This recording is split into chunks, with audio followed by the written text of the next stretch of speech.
Welcome back to another episode of Capes and Tights. I'm Justin. That's Adam. We're back to talk Squid Game. I don't know why I did the intro like that, but here we are. How's it going, Adam? I'm good. And as you said that, I'm like, that's not something I ever thought I'd heard you say. We're here to discuss Squid Game. Yeah, What a weird title. And like literally this thing came into our lives. Like we're sitting at Comic-Con and we're like, what the hell is going on? And people are dressed as Squid Game already. Like, so yeah, here we are. Perfect timing, honestly. When we go back and you watch, so if you go back and watch some of these Netflix, speaking of Netflix, the show's on Netflix, but other things like the movies that made us or the toys that made us, you know, those series they've been making on Netflix about the historical like toys and movies and stuff, is they did an episode where they talked about, was it the Transformers or Star Wars? No, it might have been Teenage Mutant Ninja Turtles. One of the toys. They didn't come out with them in enough time for Christmas. Like they missed the whole first Christmas season when they were making these movies and TV shows and toys. And they're like, we missed out on a huge money making opportunity because of that. Or like the ET game was rushed to the market for Atari for the Christmas season. They came out with it, honestly, this show in the most perfect time. September 17th of 2021, it hit the United States, hit the world. And now how many people do you think for Halloween are going to be dressed up like Squid Game's, the guards, the workers, or the people in the jumpsuits, or even the main guy with a black mask? Like that's going to be this year's Halloween. Honestly, I feel like a bit of like the 20 and 30 age crowd. I if a quarter of them, that wouldn't shock me as big as it is right now. And I don't know if it was intended by them, but what a brilliantly easy costume to copy. And what great marketing. Like you don't even need to buy it. Go buy a Dickies jumpsuit down at Tractor Supply and sew your name on it and you're ready to go. Like, it's fascinating how like I said, the timing worked out well. I do think that it's funny though, because the guy who created Squid Game or Netflix are going to make very little money off of these costumes because of the fact that all the ads I've seen on Facebook for this have been for rip-off companies who are just making this shit on their own and not getting permission. But I'm wondering if Sony should sue them because that's all I could think about with the triangle, square, and circle on the faces is the freaking controller for an Xbox or a PlayStation controller. PlayStation. That is the first thing I saw when I saw the movie. I was like, oh, is this intentionally supposed to be like a play on? I mean, it could be as far as related to video games goes. Yes. But like, that was literally one of the first things I thought was like, oh, is PlayStation going to be a part of this? I mean, it is in an Asian country in that area. I mean, that's where like Sony's based out. I mean, the PlayStation came. It is that place, but like, it's not though. So, first of all, we don't do it very often. But what I want to say right now is this show came out again about a month ago. We're recording this on a Monday, the 18th. This came out a month ago. So if you haven't watched, it's weird to say if you haven't watched it because 111 million people have watched this show supposedly on Netflix. It's the most watched Netflix series in history. It beat out Bridgerton, which is a previous leader in that. But what we will say is that there is going to be somewhat spoilers in this. So if you haven't seen it, please wait to watch this or listen to this until after you've seen all the episodes. I don't want to have to beat around the bush when we do these review episodes, right, Adam? Let's just go for it. So spoilers. We're giving the opportunity now to leave. But did you see the article that came out yesterday or the day before that they think the estimated value of this show, like if you were to put it like a budget, like, so the budget was $21.4 million to make this show. The actual estimated value right now is worth $900 million for this one show. I mean, I believe it. Like I can already see easily how you could do multiple seasons of this as they bring down the whole operation or don't or whatever. But yeah, I mean, to think it's worth that much. And like you said, they haven't even started putting out their own products yet. I mean, and it hasn't been watched. I mean, there's still people out there that I know I've talked, like there's still 50% of the people that I know or talk to on a regular basis who have seen it and haven't seen it. So it's like, there's so many people who have seen this show, but there's still a lot of people out there who haven't, who will. And it may take a while. Like my dad's the kind of guy that like, he'll probably watch this show, but it probably won't be until I visit him around the holidays where I'm like talking about it a lot, where like maybe sometime in January or February, he watches it. Whereas there's other people like you and I who are just like, okay, I guess I have to watch this. Let's watch this. And we're like, oh my God, I cannot believe that I waited 3 weeks to watch this show. Like it was well made. It was, so we'll get into it. We'll get more into this right now too, but it's by Wong Dong Hyuk is the guy who created this. And again, I mentioned to Adam off air before we started recording, we are going to butcher some of these names. We're probably going to try not to use the names as much as we can. I'm sorry. I was born in the United States. I speak English. There's nothing against other countries and other languages. Butchering it. I'm going to butcher them. I'm not very good at this. So I looked up some pronunciations. We're going to get some of this down. It stars Lee Jong-ja, Pak Hae-soo, Vi-ha Chun, and Ho Young Chung are some of the people that are in this show. So that's about probably the most I'm ever going to give them credit for this show because I don't want to butcher them anymore. Also could not tell you who's who in that, but that's part of it, I think, Adam. I don't think it's the Korean part of it. It's the fact that there isn't anybody in this. And I say anybody you recognize. If that makes any sense. U.S. audience, sure. Yes, yep. Exactly. That we don't, as United States of American citizens, know these people as well because of the fact that I don't watch Korean TV. And so that's another surprising thing, that $900 million value of a TV show that has nobody that's been in anything that I recognized before. That's extremely insane. But I don't want to butcher anybody's name. No, but I think that you're spot on. I mean, that's I think what's double fascinating to me about this is, you and I talk about pop culture a lot, so we're aware that right now pop culture is among younger people is so globalized. And I think older people don't even really get a sense of how much it is. Mm-hmm. But to see something I was talking to my wife this morning, it's almost like a death knell for most shows if they have to be subtitled and or dubbed in the US. It's unfortunate, but that's kind of how our culture is. We tend to ignore what isn't what we immediately know. But man, this is like everybody's talking about it. So I feel like that shows this big shift towards being open to this more global culture and different languages. I also think that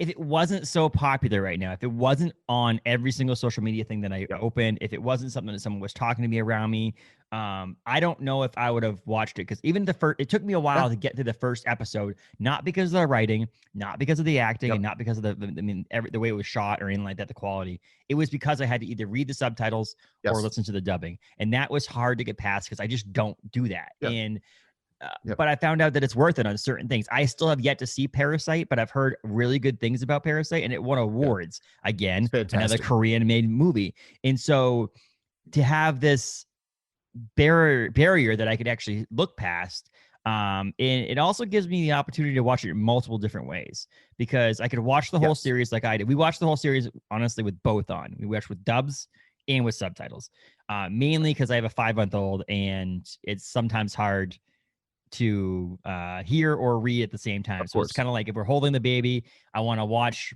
and like see the subtitles. If I'm not, then I want to be able to hear that. It's a lot easier to watch both, but I guess I could watch it with both. I could watch it with just subtitles and Korean language being spoke, and I could watch it with no subtitles and just dubbing, and get 3 different ways of being able to see the show. But it took me a while, like that you mentioned about the subtitles and dubbing. It took me a while to get through and say, okay, force yourself to watch this, and it was well worth it. It was. And to be brutally honest, like to our listeners, the dubbing is really not good. No. Like I've heard worse, and I get how difficult it is. I mean, to get everything matched, but sometimes it's so hammy. It almost sounds like a cartoon, and the original does not. No. And I think you and I have talked also, there's an interesting thing going on right now about how the subtitles are translating the original Korean. And I'm going to butcher which way it is, but it's either the actual subtitles or the closed captioning. There's actually 2 different written translations also. And it's really not that big of a difference from what I've read. But there's some ones where you can see some really weird nuance that's been lost. But again, that's what's interesting, right? We're in this thing of like translation and having to kind of expose ourselves to other cultures. And I think that's a lot of fun. And yes, but I do think that it wouldn't have gone as far if the show wasn't written and directed and shot and produced so well. That made it any sort of like disadvantage for an English speaking person. Like the disadvantage to an English speaking person is you don't get it the way it was created. You don't get if you spoke Korean or read Korean, or less, you could actually translate Korean, you'd get a way different experience than we did as people who speak English, because we have to either read it or listen to the dubs and so on. So there's this removed thing. So I'm wondering if I thought the show was amazing. I thought it was an innovative and unbelievably well-made show. I wonder how much more I would like it if I spoke Korean. And that's the question I have, because it has that 10% drop because I had to read subtitles or listen to the dubbing, and it was still that good.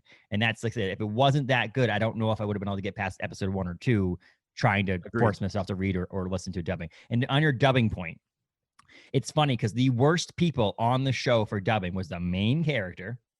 Yes. It sounded like it sounded like you and I in here. It sounded like they recorded it in a studio, and you could tell it was recorded in a studio. There was no, they didn't go into a room. Like, you know, in the show, they're in this big sleeping quarters of a room. It's like they should have put the person in that room and held a microphone to them and read the dubbing, because it didn't sound like he was in that room. The other worst one was the old man. Number 1. His was like, it sounded like a freaking 5-year-old. Like, it was just this weird, like, reading off of a line. Like, it wasn't someone who was acting. It was someone who was just basically reading lines and just going, okay, yep, yes, go do this. And it was just like, but there was other ones. The one of the last 3 people, the woman, hers wasn't that bad. It was actually pretty good. The person he knew, his mom, he used to buy the fish from her mom as well. His wasn't that bad. And the cop, the police officer, I thought wasn't that bad. But it was funny because those are the people who had some of the least number of words spoken, are the ones that actually had the best dubbing. Agreed. But it still, like you said, it is funny. I totally noticed what you had just said about, I was like, man, like their voice would be echoing right now, or, you know, this would be, but all in all, like I said, it was, they did a good enough job with the dialogue that it kept me invested. But I think you were more spot on in that, like, if you're not hooked on like the visuals and the cinematography and just like how absolutely weird this story is right away, then it's not probably going to catch you anyways. Because I was about 10 minutes in and I was in no matter what, just from how it looked. And so backing up a little bit, so we've gotten into like the overall arching thing. So there's 9 episodes. It came out September 17th, like I mentioned. It's on Netflix. It's great streaming. They're mostly about 50-minute episodes. There's one, episode 8 is only 32 minutes. And which I thought was really funny to see that like the episode that gears you up for the season finale is the shortest episode. But so the overarching, I guess I'll give a little synopsis of it. It's basically dealing with the financial crisis of sorts in South Korea of this main character who has a gambling addiction and problem, spends all of his money gambling, steals money from his mom to gamble, loses it all, and eventually, again, just to quickly go on to it, gets the opportunity to play. This guy gives him the opportunity to win a bunch of money playing some games, and they give him this card, and they go to this island. Again, this is a very short thing. Watch the show to get the exact. And you, Adam, you could add on anything I'm missing too, but and he goes to play these games. They think it's just games. So the biggest thing I will say is that when they kept on saying, and they give him the instructions on what you do to play the game. So the red light, green light, for an example, they're like, okay, so if you lose the game, you get eliminated, and everybody's standing in the big room where all the bunk beds are. And they're like, okay, that makes sense. We get eliminated. And then once they go to play the first game, red light, green light, and they're running and someone gets shot and they're all, oh shit, they actually mean eliminated. Not just like they get to go home. It's or on Survivor where they get to go to a hotel until the show is over. Right. And then, no, they get eliminated.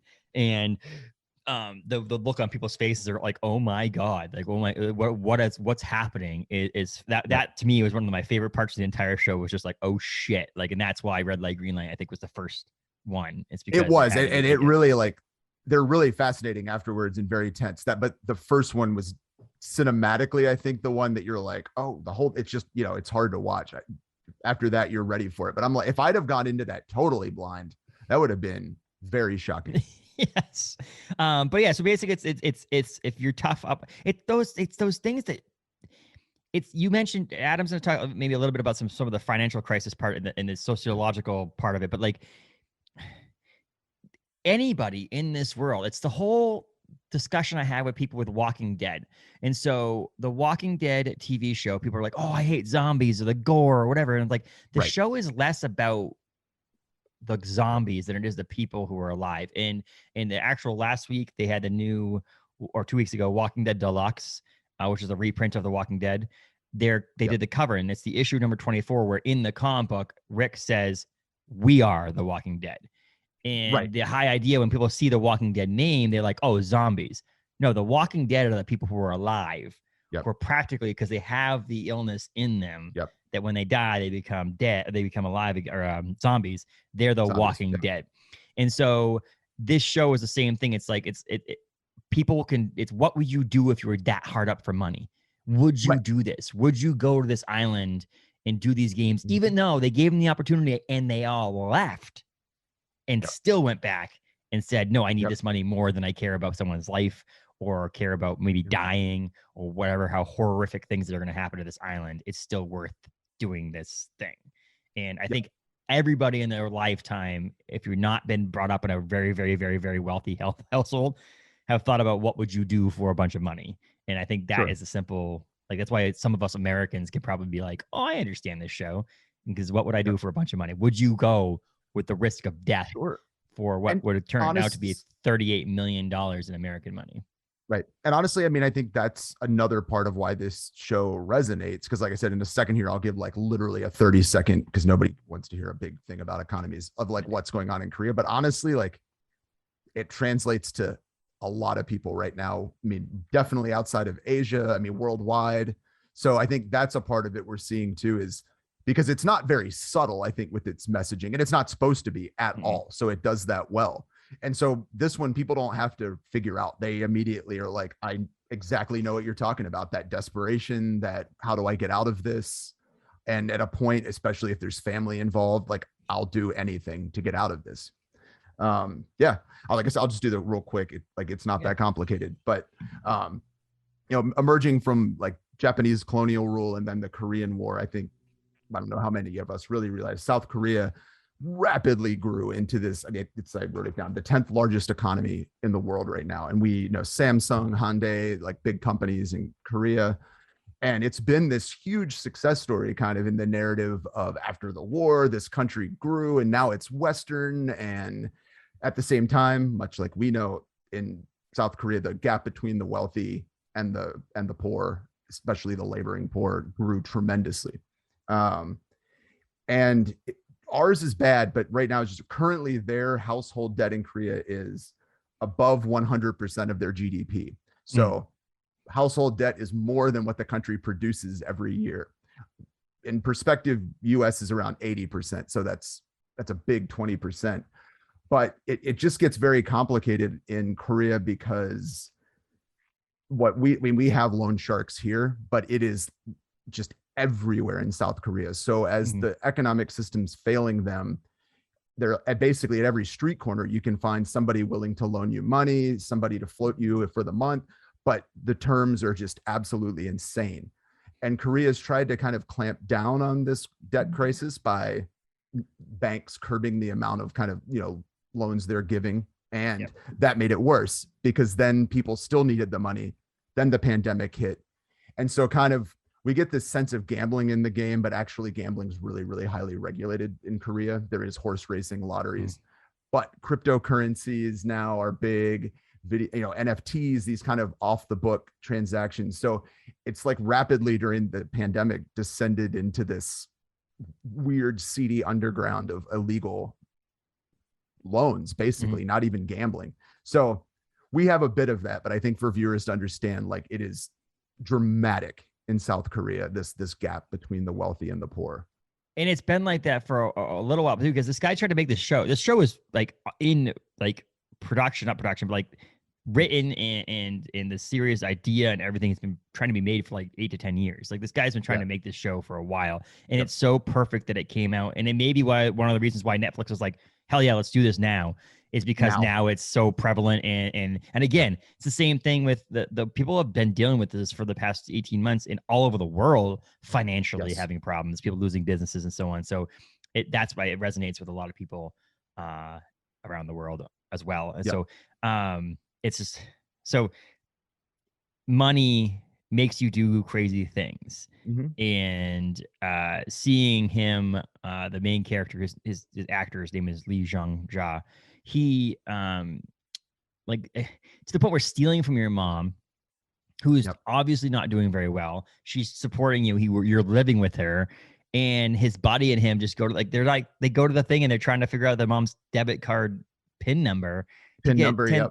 10,000 won to go bet on a game, and then he ends up winning it all, right? He wins a bunch of money, and then he gets it stolen. Yep. Also gets the loan sharks come after him, and so on and so forth. So I guess, and this is not like you mentioned the gap between the wealthy and the poor.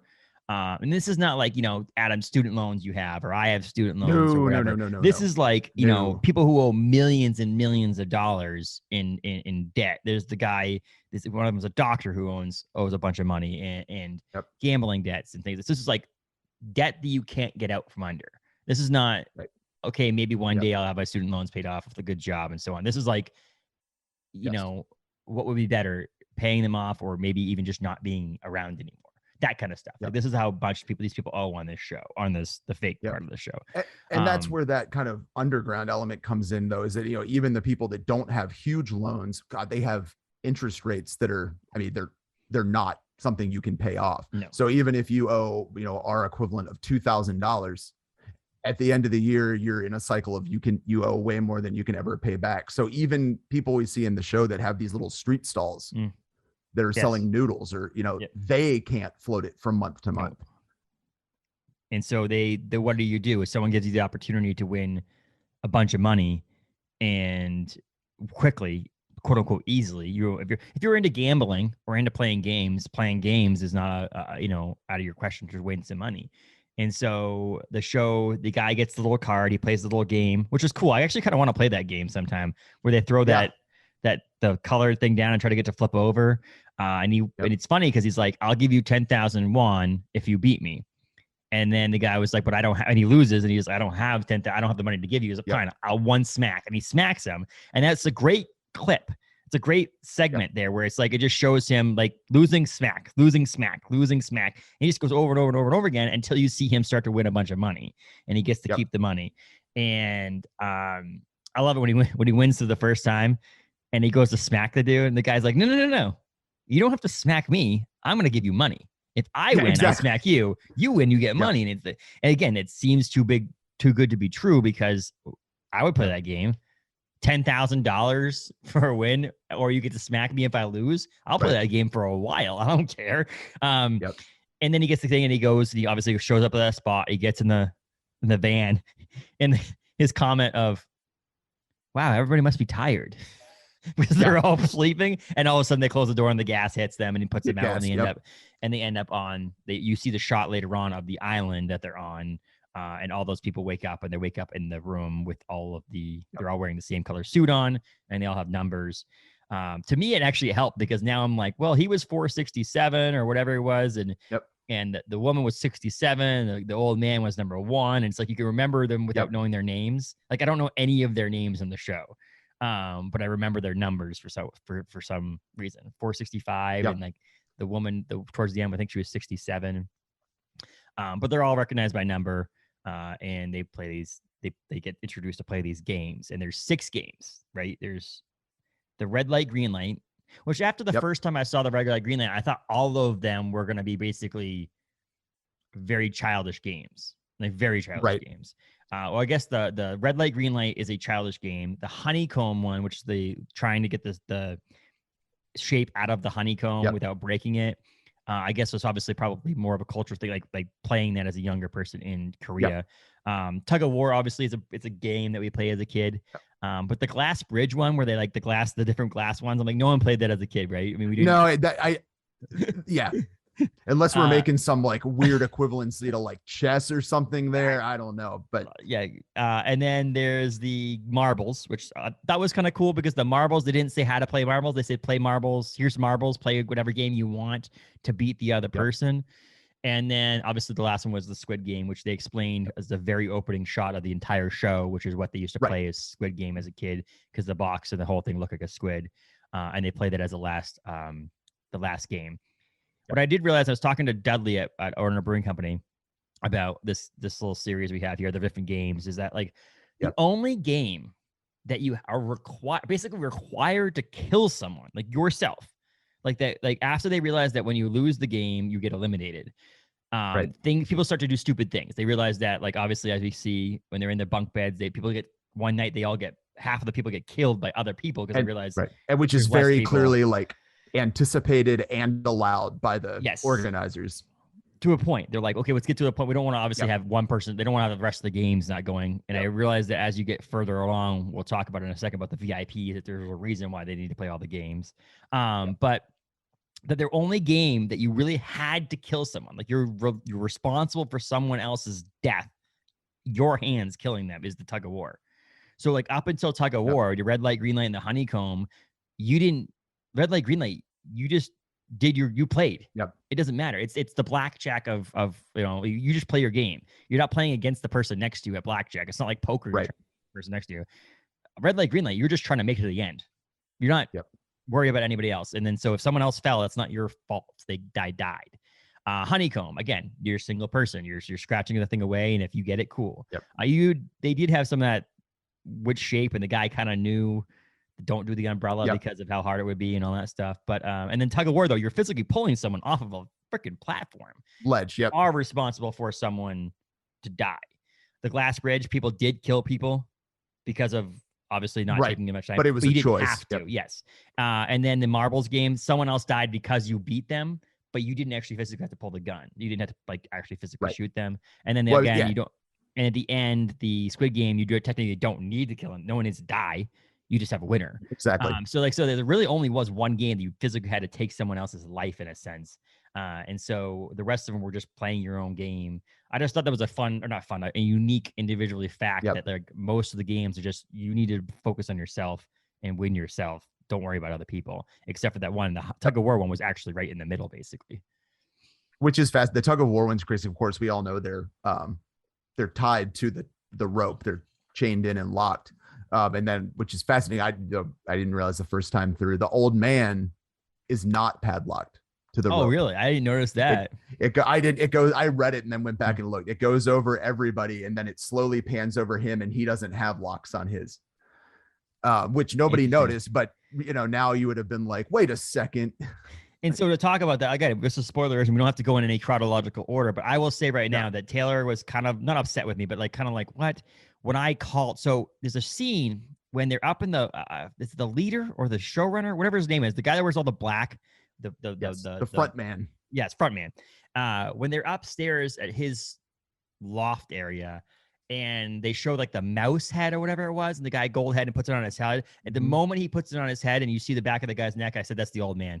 I said, the old man has something to do with this. And that was the marble game was played right before that. And it originally was 50-50 on why they didn't show him dying.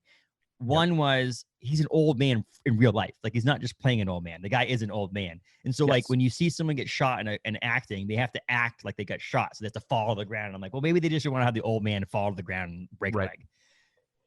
Then when I saw the head, and I'm like, wait, it's the old man. The old man has something to do with this. And then you look back on what you just mentioned about the tug of war, where he wasn't part of that thing. I definitely see now, looking back and probably watching it again, showing how much he just wanted to play the game because he was an old man with a bunch of money. And what would you do with a bunch of money is let other people play a game to win some money. But that was that was the twist that was like awesome to see. The other twist with the brother, the cop, who makes his way to the island. And I had guessed a little bit that his brother was going to be connected in a way, but I just thought that maybe he won and became a worker there, or like one of the guys with the shapes, or he won the money and then just decided to, like, his best idea was just to move to the United States and go away and not be there anymore. I did not know until they were on the ledge and the gun was being pointed at him and he was just about to take his mask off. I'm like, that's the brother, because at that point, what's the reveal going to be? Exactly. Oh, it's some other random person that you don't know. Like, why would he take his mask off? And that's when I realized that it was the brother. I thought that maybe the cop would survive that fall, though. Well, I guess there's a lot of speculation that that's what's going to happen. And if they continue, it's going to follow that story a lot with the front man and the detective. And then maybe the detective and the guy who won, the main character who won the whole thing, maybe they are in season 2 trying to take down the thing. Because what I don't want for a season 2 is a Prison Break style thing where it's like, I don't want to alternate. So basically in Prison Break, the show Prison Break, they broke out of prison, and then the next season was them running, and then they got arrested again at a different prison and broke out of that prison, and then the next season was them running. So I don't want, like, each season to be like, here's these games, and then like we'll expose ourselves if you play the game one more time, and then like, right. I want it to be, I would love a different thing. The Squid Game was fun for what it is, but maybe the second season is literally, you can show different games and people playing the games and all that stuff, but the focus should be on that people trying to take down. Yeah. And even that's interesting though, because like I hadn't really thought about that until you said it. But you know, if they get on that repetition of like, yeah, there's another story, but here's 6 more games. Yes. Then it starts becoming like we've talked about that kind of torture porn thing in horror movies where like I can watch some brutal stuff if it means something. But like if it's just going to be look at the next 6 horrible games we came up with, like I'll lose interest. But I think there's so many mysteries they can explore. Actually, one thing I'd love to see is more the worker side. And there's lots of theory on that the workers are also paying off debts. Yes. That just like the players, and that's the red and the blue card is depending on whether you pick red or blue. If you win, you're either a worker or a player, because they have rules like if anybody sees your face, you're executed immediately. And so that'll be interesting to see. They really didn't touch on it much. I thought the organ harvesting part to me was one of the only parts that kind of was like, why? Like there was a kind of the only part in the whole show that was really more like, was it necessary? Was the point? What was the point of that whole thing? Was it literally just to set up to show that the police officer could leave with those oxygen tanks? Like, is that literally the only reason they did that? I can understand why someone would do that. Like you mentioned, if they do have debts, then the workers are trying to do whatever they can to pay these debts off. So they realize, oh, it's another way to get some money is when these people, right as if they're still living, when they get shot and they bring in, you know, like then they showed the guy like nailing the person who was like reaching his arm out, nailing it in the coffin before they incinerated it. If we can get those living people, we can harvest their organs before they actually perish, like die and like go expire. We can make some extra money and pay off our debts even faster. But if I understand that part of it, but it just seemed like it was like a branch that didn't, like if it wasn't there, other than the idea that the police officer could escape that way. Other than that, I don't understand why it was there. Do you agree with that, or do you think that I 100% agree in that it totally stuck out to me immediately? I was like, that's weird, because like, do they just like, when you watch the series, the odds of pulling something off like this in this place alone is hard. The fact that they dug a hole in a wall with a cave and granted, I think it's actually like the escape tunnel for the VIPs too, but they watch every move you make and they're pulling off like an organ harvesting operation. I mean, smuggling drugs would have been hard. And my second, like, do they wait around and every time like go like, hey, did we get a doctor? Hey, did we get a doctor? Yeah. I mean, what happens if you don't get somebody for like, 3 seasons of Squid Game that can't harvest? The whole thing started like was weird to me. Like, how did they contact him? And if I would be like a doctor and I'd be like, oh yeah, I'll totally do this and not say anything, and you'll just give me a weird clue about the game. Like, no, exactly. Why would you not just have that person perish and then keep them in the basement somewhere and have them harvest and pay their debt? I don't.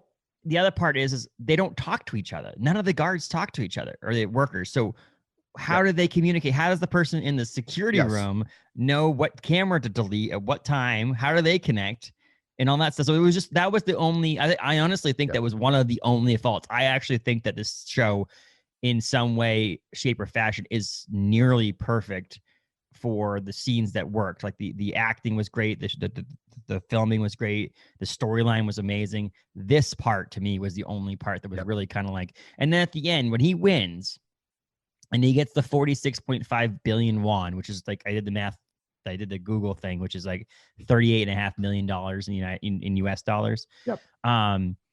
Is he didn't spend any of the money because he felt bad, right? Like, so he got the thing, he got the 10,000 won out and realized that he could get, the money was in his account. And then it fast forwards to him, a year later, and he's sitting on he went to the bank and he asked for the 10,000 won from the banker.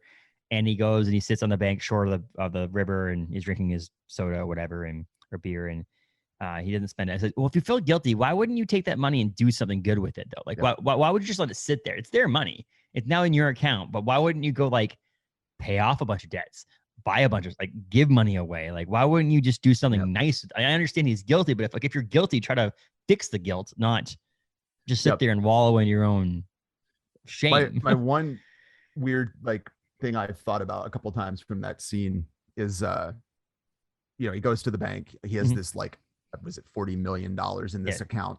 So I looked that up first of all because I was just wondering, and absolutely in South Korea that would set off so many alarms. Yes. You would have the IRA, whatever their version of financial crimes on you in a second. Yeah. So that suggests the bank is hiding it. Okay, when he goes and meets the bank guy, he wants to tell him about their special program for VIPs. Oh. And I think he's giving him an offer to be one of the VIPs in the future games. And I think that's what he realizes he's about to get on the plane, is that he can get back there as a VIP now. Damn, Adam, that makes a lot of sense too, because here's the thing. Also, wouldn't you as the company, the company, I'd say the company, the island, I'll call it the company. If you were to be a VIP, yeah. So are you saying that it's possible? Are these VIPs just people with a bunch of money, but are some of these VIPs also former winners, you think, that were there? Potentially.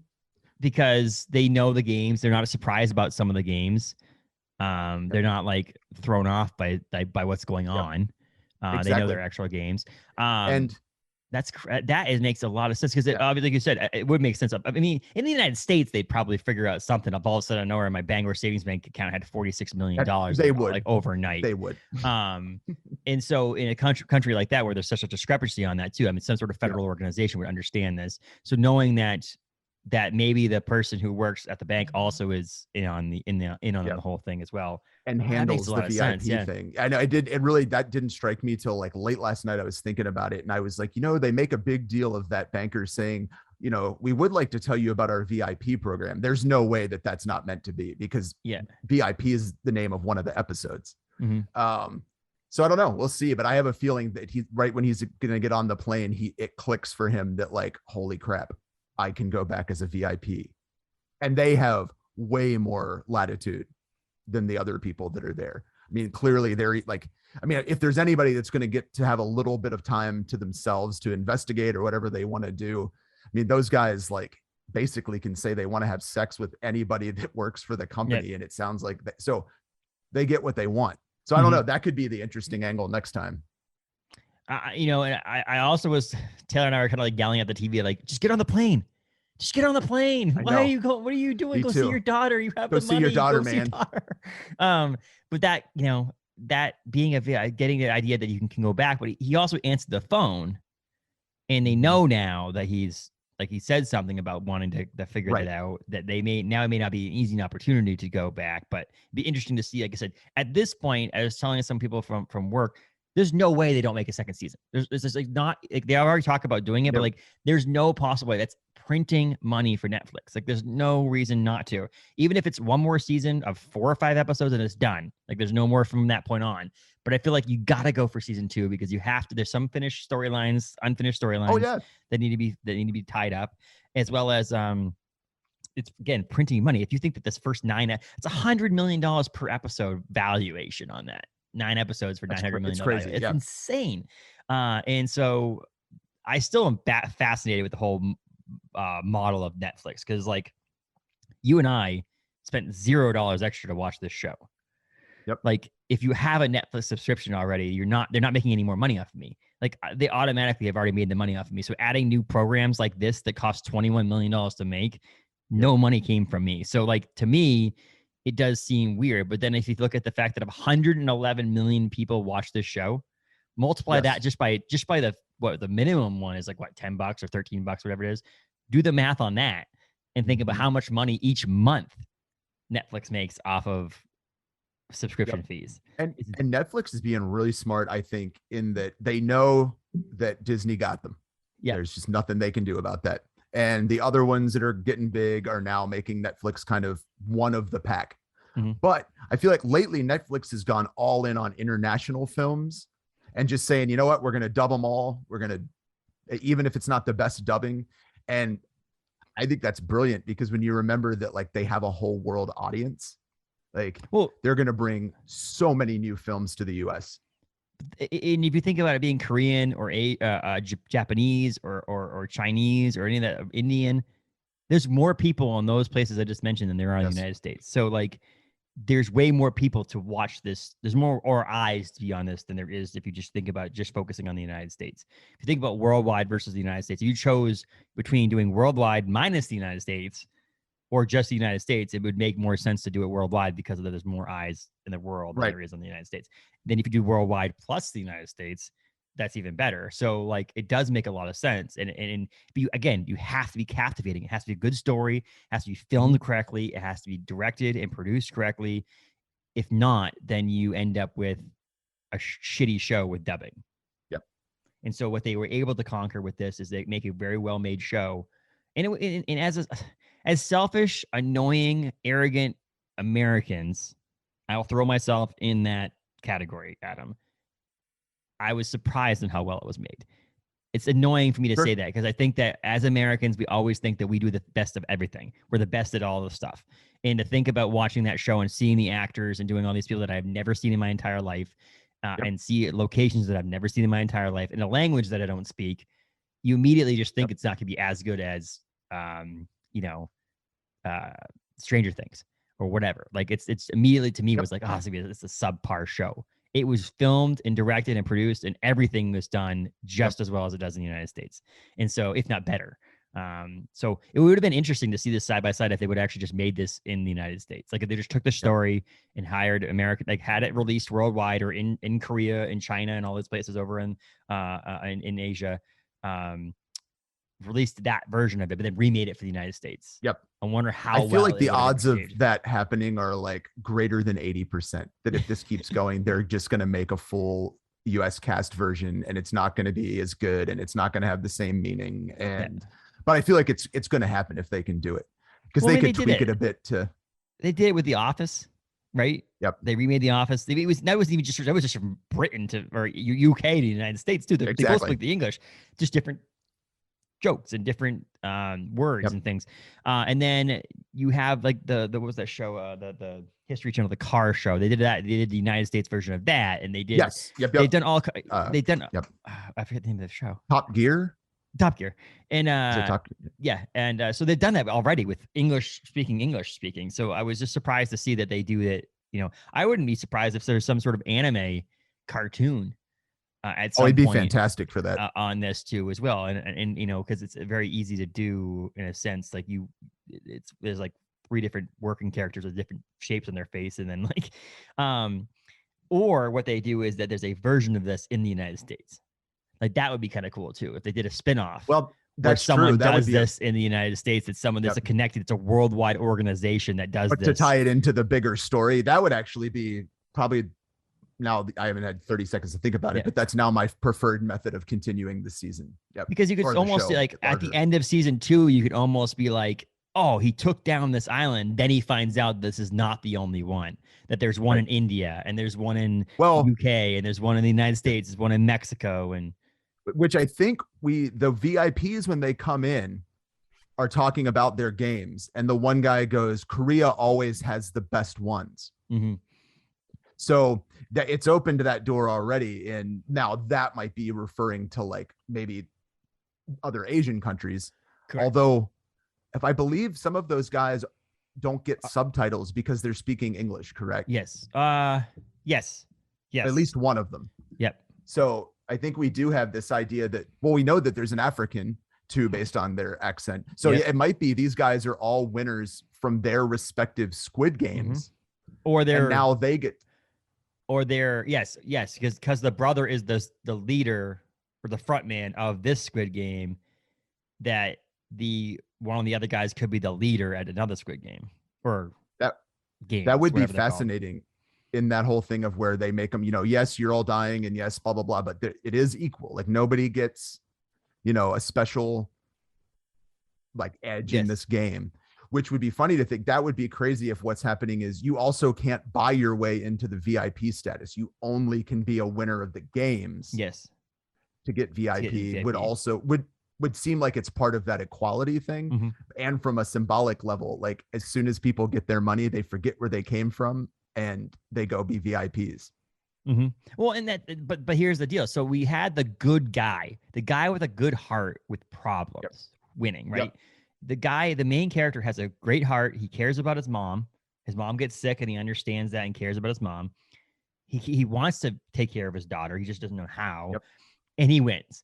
But there was also a possibility with a douche guy that had the neck tattoo and stuff like that could have won. Yep. And that guy would have been the guy he would have been the VIP. He would have been in that room watching it. So there is that balance. The balance of that, which could be there is good people that win and end up like the main character with like, oh crap, I feel bad. I shouldn't have won. I mean, he tried to escape the game before it was even over.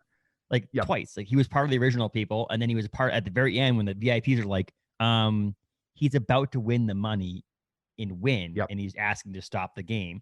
And then there's also people who would have been dicks about it, and that the woman, the woman who sleeps with the guy with the tattoo in the bathroom, she would have been a VIP most likely. And I honestly even think that his friend that he knew growing up would potentially be a douche about the whole thing too. Like, the main character woman, the one that gets the glass into her abdomen.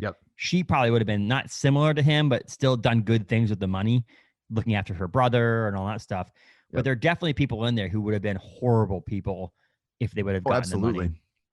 And so towards the end there, Adam, speaking of the end, the last three people, what kind of made me mad if I was the one running the Squid Game is obviously they gave him all the meals, that like the last meal kind of thing. And they left the knife in front of him knowing that it's part of the whole thing. But if it was me, I mean, you have VIPs that are there to watch the games. What would have happened if one person killed both people and there was no final game? There was no Squid Game. Yeah. Like that to me was like, okay, he killed. So the final scene in that room where the beds are separate. Like if it was me, I would have given them a final meal and given them a room by themselves that's locked, so that there was like one night, so that the three of them can play the games together. The last game is between the three of them, and no one kills each other. No one fights each other. You have one nice, peaceful night. You can sleep before potentially you die or you win. Right. That was the one thing. Like, okay, I kind of understand what they were trying to get there to scare them into the idea that someone could kill each other overnight, like they did originally, like a couple nights back. But then the part of it also was like, if they killed each other, there would be no final game, and the VIPs would be like, okay, well, that sucks. Now there's no final game anymore, and the guy wins in the room. The other part was. Two things. Someone brought this up to me was I thought when he went over to talk to that woman who had the glass stuck in her, I was thinking her number was 67, and was like, are you okay? And he goes and tries to get the doctor. First of all, he tries to go over, right, and tries to kill or starts to walk over like he's going to kill the other dude. And she stops him. I originally thought she stopped him to make sure that he didn't kill someone. Like, don't kill that person. Someone brought up to me that she said not to go over because she knew he wasn't actually really asleep, and that if he went over there, that he would be killed by the other guy. And I said, that makes sense, because my original thought was when I was telling Taylor, I was like, okay, she said don't go over and kill him. Why wouldn't you go over and just take his knife? Exactly. He can't kill you. You just take his. You don't have to kill him. You just to take his knife. And then this other person, he had dropped it. And so, yes, exactly. And so someone else had brought it to me. There's a possibility that the woman was trying to stop him from doing that, because if he went over there, it's possible the guy who was planning the whole thing out reached, grab really quickly and stabbed the person, and you die. I also laughed because the main character went over and banged on the door. Like, the whole point of this game is you dying. And there's one person left. So why is this? Why are they going to help this woman? I got to think more about it. That bit of it where they allow people to kill each other in between is really like, it's weird, but it is addressed in that they do come in and stop it. At some point, you can't do it. Let it go for exactly. That's what I'm saying.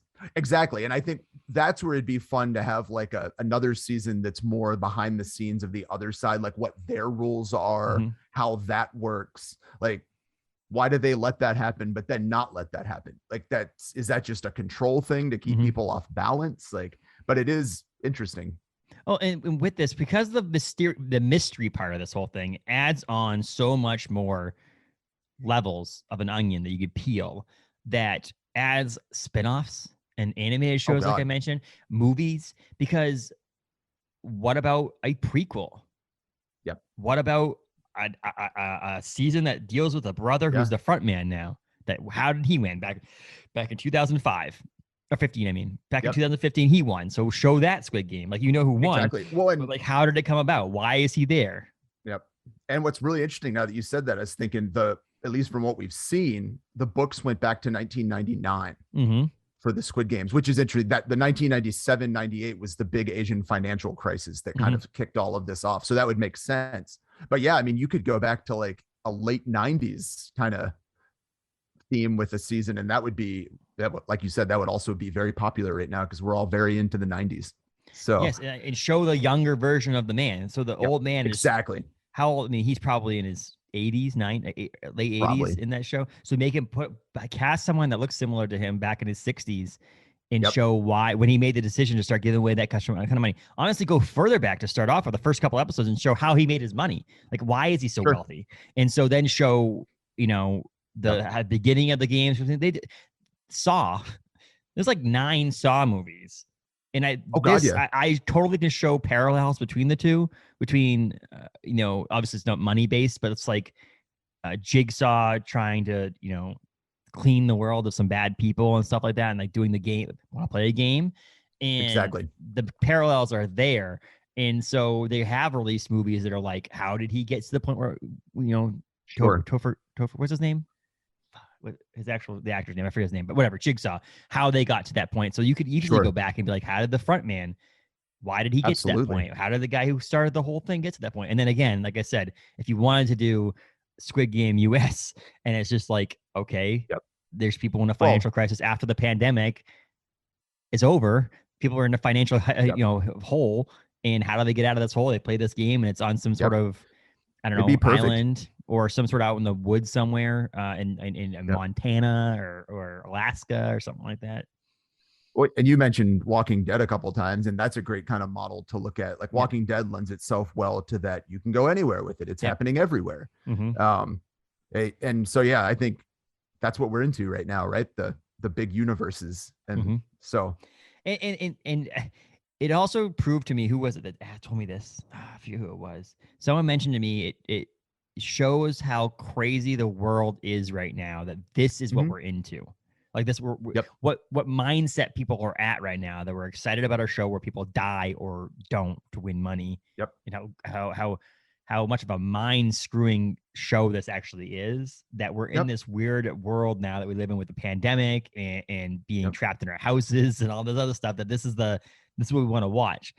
But it also makes you think that, again, it boils it down to the simplest thing. That if you were that far in debt, what would you do to get out of it? And I think there's a lot of people out there that would do that. I think you hit the nail on the head. I would say if you drill down as deep as you can in the show, the reason it's brought people in is because half the people are like, oh, God, that's terrifying. I would never do that. Or if I did, I'd give the money away, and the other half is saying, I'd totally do that. And legitimately, I mean, probably it would be way underestimated if I guessed how many even Americans right now would do that willingly.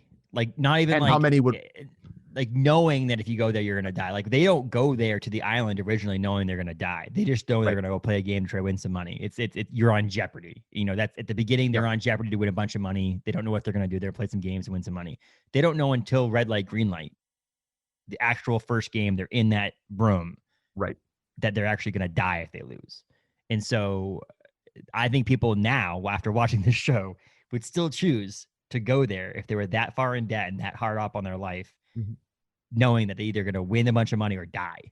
Guaranteed. I guarantee you could fill up a 400 round version of that in the US in 5 minutes. That like, it's either one or the other. I'm going to win or die. And it's just the way it is. And that's crazy. I would have loved to also known if the woman number 67 and the main character number 465 or whatever both had won, would they have actually split the money, or would they have required someone to actually die? Like, would is there only, looking back on those books, there one winner? Has always been one winner? Is there multiple winners? Can they get $28 million each, or 28 million yuan each? Is it, you know, can I don't you think do that? So. I think it's probably at the end of the Squid Game, they're like, we're not leaving until one of you dies. So you better kill the other person. Or you both can vote to leave. Yes. But that's your options. And so, yeah, that's, you know, and we've, like I said, we're totally spoiling, but the main character, he does go back and get the North Korean's brother out of the orphanage and drops him off with the doctor's mother, or the businessman's mother, right? The one who went to the university. So he does make a good choice, and he does honor his pledge to her. Yeah. And he gives her the money forward. Like now, I'm just like, what's he gonna do now? Yeah, gives the money to the person to the suitcase. Like she says, "Oh, you're cold out here. You should have a sweatshirt on." She opens the suitcase, it's full with money, and gives a bunch of the money. So I don't know if it's all the money, but it's some of the money, whatever it is. But she gives her a bunch of money. Which is funny to think about. Half of it. I would think. I'm wondering if the businessman would have won, whether or not he would have given his mom any money. Like, is this the only way that the mom would have gotten any money? Is because the guy who got the money actually gave it to that woman? Like, my gut is I think he would have helped her with her little business, but he wouldn't have given her much. The thing I think we get is the main character, when he gives it to her, says this is his share of the winnings, I think. Yeah, something like that. So I think he probably supposedly gave her 50%. I don't think it would have fit in that suitcase realistically. No. Yeah. But we gave her some money, money that she's not going to spend ever in her lifetime. A lot of money. Yeah. And that's again checking in on her. So there's a lot of ways they could go to a season 2. I mean, this show's been out for a month and I'm already thinking about season 2. But like I said, it was just to wrap this up a little bit, is that the show was well written, produced, directed, well shot, well choreographed. I mean, I realized that I listened to my friend's podcast, the Friends from Work podcast. I listen to that podcast quite often. They're music people. Like they actually like work in the music industry. And so they talk about the music a lot. And there's times where I'm like, I don't even remember hearing a song. Like, is that good? You know what I mean? Is that good? It was so well done that it fit the movie so well that it didn't stick out? Or am I just not that much into the music on movies that I just don't realize it? But I will say that I personally think the first part, I think that a good song can be so good, or not theme songs. Like movies have theme songs that you hear, or the opening song is different. But during the whole show, that if you don't hear that the music doesn't stick out to you, means it was actually well made, because it made the movie experience as a whole better. Right. And I think, or the parts it did, only thing I remember is that one classical piece they play right before they have to do every game. And like you said, so that clearly, I feel like it's such a well-made film. I was meant to hear that. I haven't looked up what that means. Maybe we'll talk about that in a future episode. But yeah, you're right. That's the only song I even remember paying attention to. But there's the Wikipedia page I was looking at this morning has like a list of songs. There's 20 different songs of 69 minutes and 49 seconds soundtrack to this movie. And I don't remember. Maybe I'll have to check out the soundtrack. I don't remember any, like, I don't remember it. One of the songs name is Slaughterhouse 3. That's cool. Wife, husband, and $4.56 billion or billion. So I don't know. It's just one of those things that I feel like you can go both ways on that. Whether or not is it because it's so well made that you don't hear it, or should I have heard it more? So the other thing is, the other pet peeve I have a little bit is they changed the name of or gave the episodes English words. Like the second episode is hell, but they have the Korean written. And then it says in parentheses, how, like, so you know what it is. What I thought would have been fun to do, especially because Netflix has different servers around the world, right? Like there's a server, an East Coast server probably for the Netflix. There's West Coast servers. There's servers in UK, and there's servers in India and China and all that stuff for the different ones.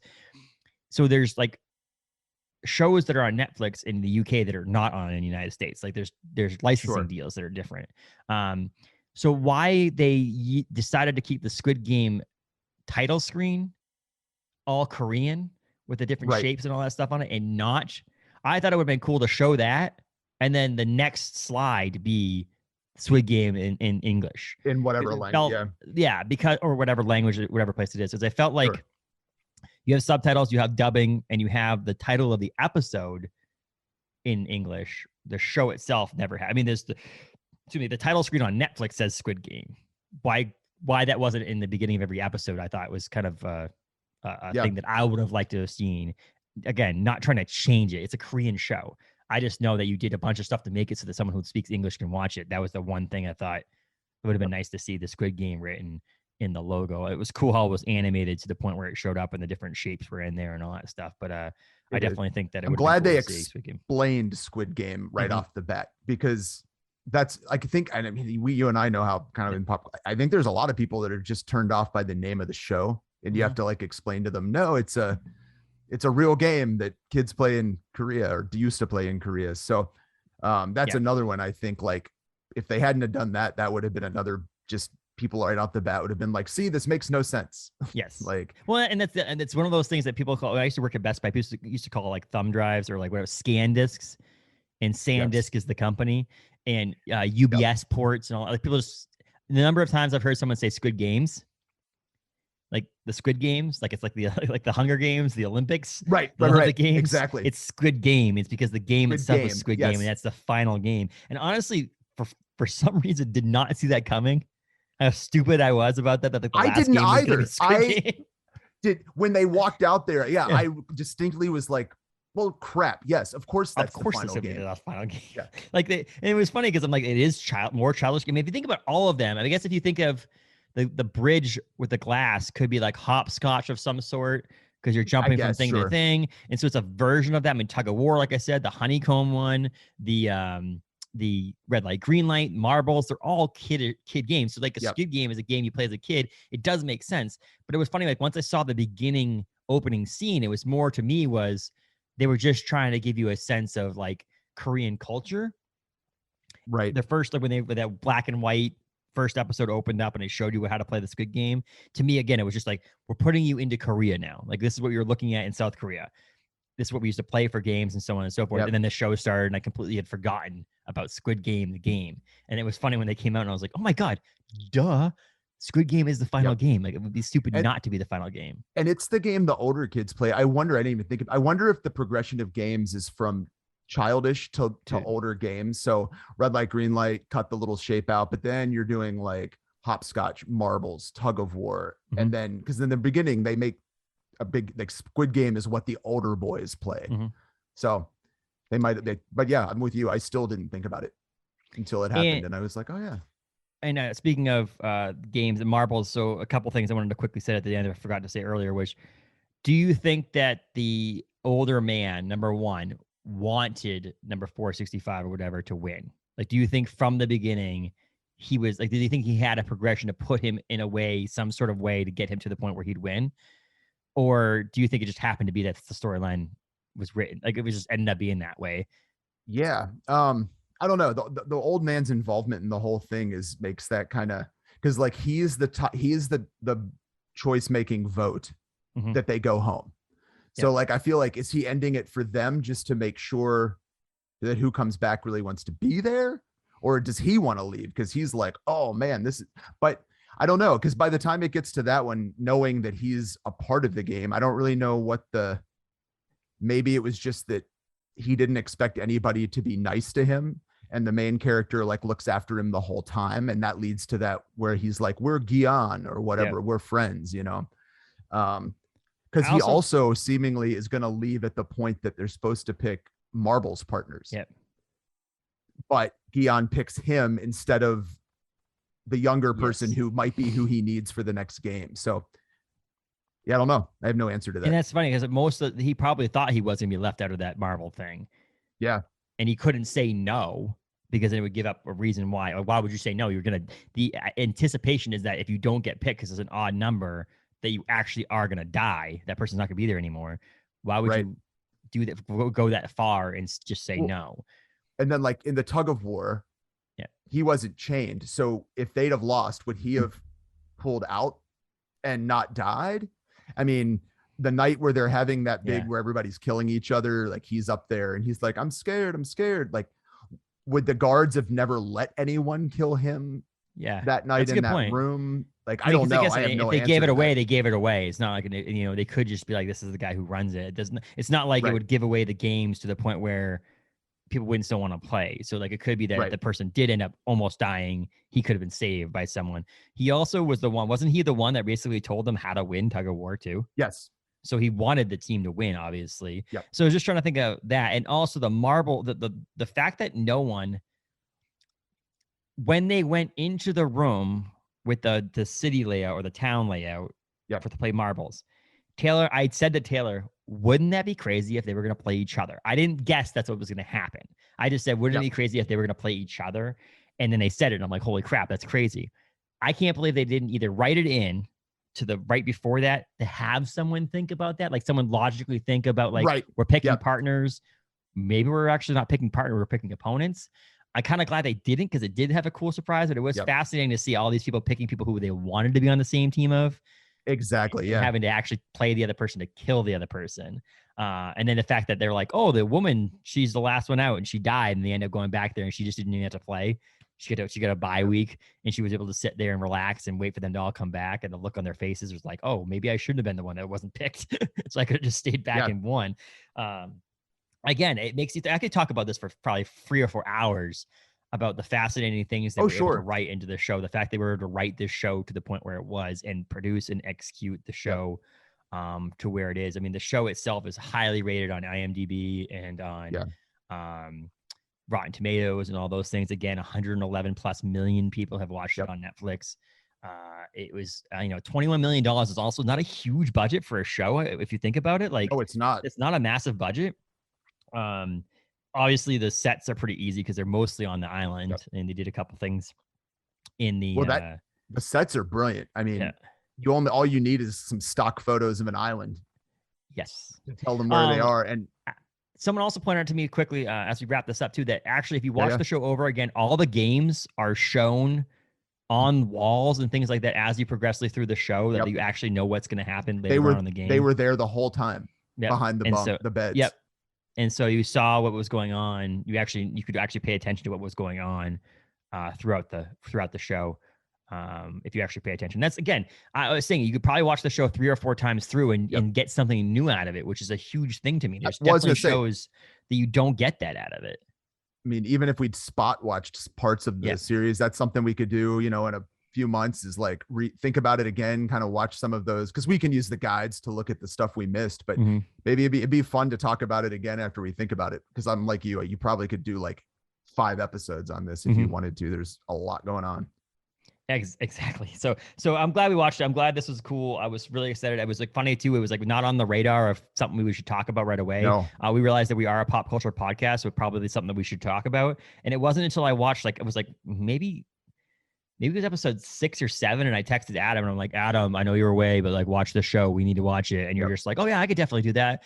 And after like last night, you're just like, oh my God. And I was like, yeah, dude, it's an insane show. Yep. And so it's well done. And like you said, we're a pop culture podcast, and I mean, this is pop culture right now. Whether or not you like it or think you will like it, like, this is the definition of pop culture right now. Absolutely. Worldwide. It's fascinating. A month, 111 million people have watched it. 111 million people. Yeah. Crazy. And that's, I have 111 million people is a guess, obviously, because they don't know, but like 111 million, is it 111 million accounts? Because that could be more people, or are they just guessing that most accounts is 2 people, all that stuff? Because obviously, if you and Annie watched it, that's 2 people. If Taylor and I watched it, that's 2 people. And would they count Nova? Because Nova was awake for some of it, so that's 3 people, right? It's 3 people. He's gonna be scarred for life. But he knows what's up. He knows what's up. Check it out. It's on Netflix. Anybody has a Netflix subscription, it's free with Netflix. If not, find a way to watch it. Just subscribe to Netflix, whatever. It's definitely well worth watching, especially just 1 month's worth of. You don't have Netflix already. First of all, do you live under a rock? Second of all, it's whatever it is, $12, $13. I forget what it is for Netflix right now. Watch it because it's worth that money. It's I would rather spend right now $13 on watching that 9 episodes than going to see a movie for the same price. And there's also all kinds of other stuff on Netflix you can watch right now too, as well. So definitely watch it. It's definitely worth watching. It's fun. Fun. I say fun because it's interesting. It's gory. It's intense. It's thought provoking. The story itself is amazing. The filming is amazing. Again, if you're having a problem like Adam and I potentially were about dubbing or reading subtitles, you have to get past that because it's worth it. You have to. So. I mean, I would say, like, to sum it up, I think this movie is important culturally. Yes. So like, if you're missing it, you're missing something important. So just go see it no matter what you think. And if you haven't seen it yet, watch it now, because someone's going to spoil it around you. We just spoiled a bunch of people too, but if you have already seen it, you spoil it all. But someone will spoil it for someone if you haven't gone and seen it, because it's crazy. So, because I know for a fact that like there's like, I don't know, most of the bartenders have seen it at Orono Brewing Company, but like Cassie and a couple people haven't. So it's like at some point we're going to say, screw you. We're talking about this. I don't care if you haven't seen it. Normally I try to like not do that around people because I know what it's like to have it done to you. But at some point you have to be like, okay, 111 million people have watched this and you haven't. So shut up and go over there because I want to talk about this. So that's what I mean. Like, this is different. Like, Marvel's all the rage right now. But if you're not like binge watching every Marvel show, I get it. You can't. But this, like, if you're not done with it in about a week, you've lost all spoiler rights. Correct. Absolutely. So cool. That was fun. The Squid Game, Adam and I, Squid Game, right? We're gonna play Squid Games at some point. I think that's how we should do this in this world right now to get rid of some people. No, that's what we should do. That's a major change to the podcast. This is next election. Let's do it with the elections. Oh man, President of the United States, you have to win the Squid Game to become the president. It's no money, and you're only gonna get paid $150,000 a year, though. That's that could turn out really good or really, really bad. Correct. I just think of most of the people that would win because they'd be willing to kill everybody. Yep. Well, I mean, we had our former president, I think, would have been a VIP. So I'm just saying. Just saying. He would have been a VIP. He probably is a VIP. Pulling the police officer over there. Pulling the police officer over there to go out back and and do that room where before he got killed. That looked like a lot like Trump. Someone actually did say that was probably a play on being Trump. By the way, you know that on the internet. I could the bigger man that got pulled the guy out back and they end up choking him, whatever. Yeah. That was someone saying that was their homage to President Trump, and I was like, oh damn, Korea's pulling out all the stops there. I could see it. Yeah. So make sure you subscribe and follow, rate, review all that stuff on Apple and Spotify, all the podcasting platforms. Check us out, Capes Tights Pod on Twitter, Instagram, and Facebook at Capes and Tights Podcast, capesandtights.com, all that stuff. It was fun. This is coming out on Tuesday, October 19th. And then next week we have a special guest that we'll announce hopefully next Monday. I don't want to announce it until we actually get it. Actually, we haven't recorded it yet, so I don't want to spoil it and then have it not happen, but it's supposed to happen. People's schedules change, so I don't want to like screw it all up, but be a fun one to talk about next week. It'll be very exciting. I'm about 99% sure it's happening. It's just that people's schedules change. It is someone from quote unquote Hollywood. And so these people are busy and they do this for a living. And so Adam and I are both like, oh, you have something else to do? Cool. We'll take a delay on this because we're secondary to whatever you're doing in your life. So, and some news just broke around this person and this show that they're on. And so they're obviously probably doing a lot of media for that as well. So it'd be cool to talk about. We're excited for that one as well. For next week. But check us all out on all the social media and all that stuff. I had fun, Adam. You? I had a great time. Everybody should go watch Squid Game right now. Yes, right now. Like, turn this off and watch it again. If you've already watched it, do it again because it's worth it. Right now. So. Yep. Sweet, man. Until next time. Right? Sounds good. Let's do this again. Yes. See you, everybody. Cool. See ya.